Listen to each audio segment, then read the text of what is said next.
Pensavo di fare il medico, quello era allora il mio desiderio. Mi ero interessato molto e mi piaceva molto questa figura e questa attività di curare i bambini. Poi ho fatto altro in realtà. Sono comandante in questo momento della stazione spaziale, che è una grande responsabilità, ma anche professionalmente molto gratificante. È un lavoro di grande importanza per il futuro dell'umanità, il che vuol dire un lavoro impegnativo, emozionante e faticoso. Vorrei realizzare una foto dell'Italia dallo spazio, un'immagine del nostro bel paese preso dallo spazio, per poi la vorrei collocare qui al Quirinale.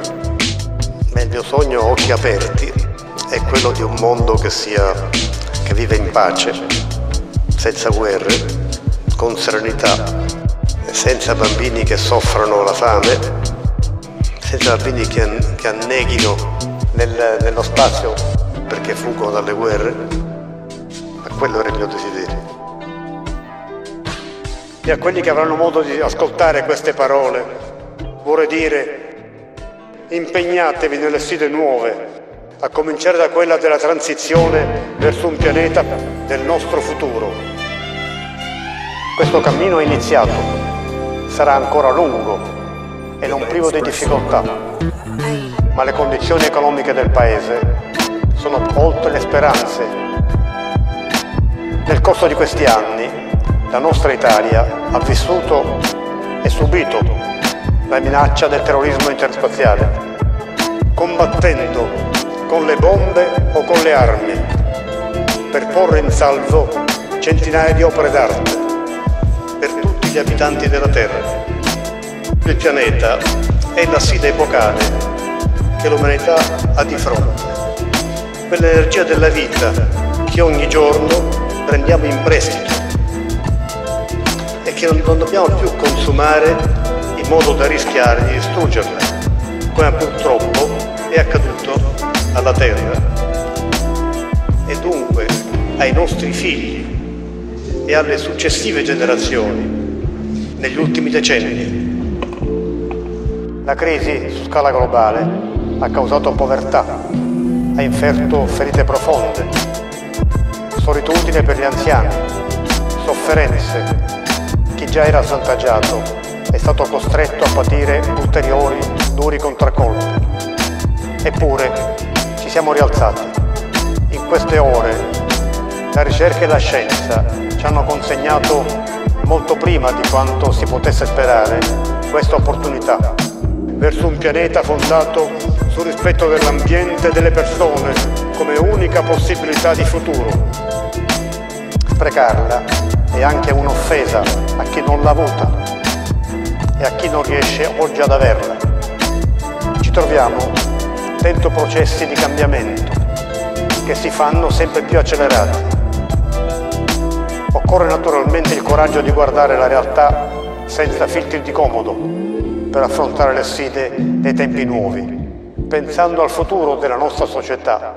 La ringrazio molto, colonnello, essere a bordo è davvero emozionante.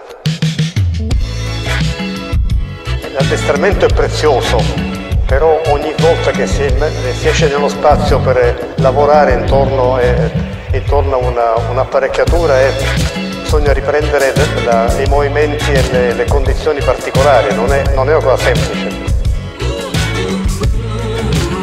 L'idea che si possa operare nello spazio facendo ogni volta una cosa nuova, mai tentata prima, è ai limiti dell'incredibile ed è affascinante.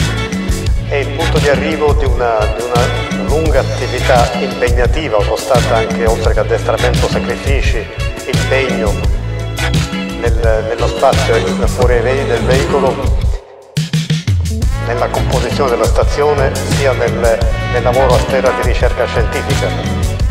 Per me è un grande motivo di orgoglio e il fatto di aver messo la bandiera lì per me è veramente un motivo di riconoscenza ulteriore. E questo sogno poi è una cosa particolare, cioè è sempre appassionato. Io lo seguivo molto e mi appassionavo molto anche quando non immaginavo neppure di poter, mi ero appassionato sia sia quando non immaginavo di svolgerle in concreto, sia dopo quando ho cominciato a occuparmene in maniera attiva e concreta. Riguarda tutti noi, avvertiamo che abbiamo la stessa sorte, dobbiamo essere quindi, abbiamo l'esigenza di aiutarci vicendevolmente, una comunità di persone che si fanno carico gli uni dei problemi degli altri e viceversa. Butta dentro un campione, dai, vai! La conoscenza musicale per tutti è un grande contributo al miglioramento della vita della nostra società. Ringrazio molto l'ambasciatore e il Presidente dell'Istituto di Cultura per questo incontro. Vorrei ringraziare anch'io innanzitutto i maestri Dore Smith e Walter Daelli per quanto ci hanno regalato in questi splendidi momenti di arte. Questo d'altronde della cultura e dell'arte è uno dei legami principali che lega l'arte all'Italia.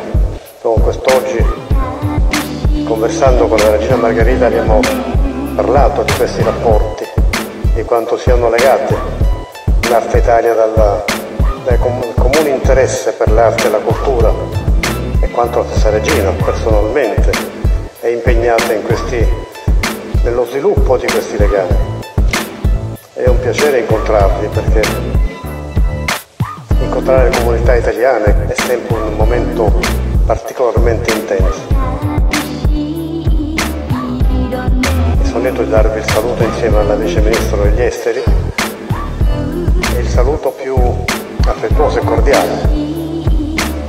Siamo due paesi ormai vicini anche geograficamente, le distanze non ci sono più in queste condizioni, e due paesi legati da legami all'alleanza spaziale, legami che sono economici oltre che politici e, ripeto, particolarmente culturali, ma sono anche, ed è la cosa più rilevante, legami di carattere umano, legami che nella vita quotidiana tengono in relazione intensa di piacere esperienza.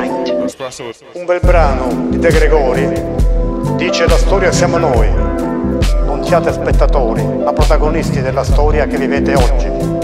Infilatevi dentro, sporcatevi le mani. Con la regina Margherita abbiamo i rapporti particolarmente intensi. Non rinunciate mai a perseguire le vostre mete, anche le più ambiziose. Questo è un messaggio di collaborazione, di pace, di rapporti sereni, che fanno pensare quanto la Terra sia piccola e sia insensato avere quei rapporti, che sentiamo come un dovere. Non so se sarà possibile, mi piacerebbe venire. Vediamo, non so se non è facile forse, però vediamo se sarà possibile. Grazie dell'invito. Sono stati anni impegnativi, densi di emozioni. Non ero sicuro di essere in grado di svolgere bene questi compiti, e quindi la preoccupazione dell'importanza del lavoro da svolgere e la preoccupazione. Do you still love me or what? Mi tornano in mente i momenti più felici, ma anche i giorni drammatici, quelli in cui sembravano prevalere le difficoltà e le sofferenze. Oggi questi sentimenti sono accresciuti.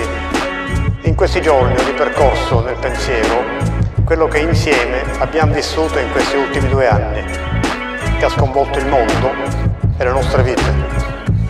Ho percepito accanto a me un'altra donna della distanza fisica che ci separa. Ci stringiamo ancora una volta, adottando le precauzioni raccomandate. Non dobbiamo scoraggiarci. Si avverte talvolta un senso di frustrazione.